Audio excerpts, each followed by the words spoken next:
血管的失智症，今嘛有上新的标准会当评估。因为国卫院上新的研究发觉讲，若是阿妈滚大板筋，血流震动的速度1秒无到60公分，安尼认知功能退化的风险，也就是失智症的可能，比一般人加5成到7成。万不利若是有高血压，就可会引起到血管性的失智症。利用阿妈滚大板筋的超音波，就会当进一步来检查。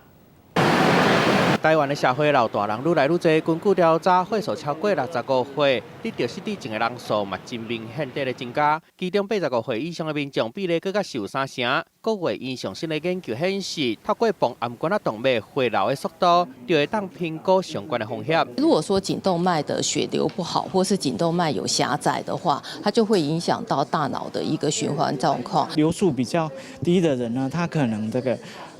brain volume 也就是大脑是有比较小的，它可能是一个萎缩的。群体健康科学研究所跟台北英总团队合作，针对1600外超过50岁的民众做测试分析，结果发现，若是颔管动脉收缩的时阵，血流的速度1秒无60公分，就表示头壳内阻力较大，脑部血路循环较歹，淋巴的功能退化风险会比普通人加5成到7成。若是有高血压的症头，得到会形成失智症的几率嘛会加真多。 这高血压、高血糖、高血脂，怎么样去维持在一个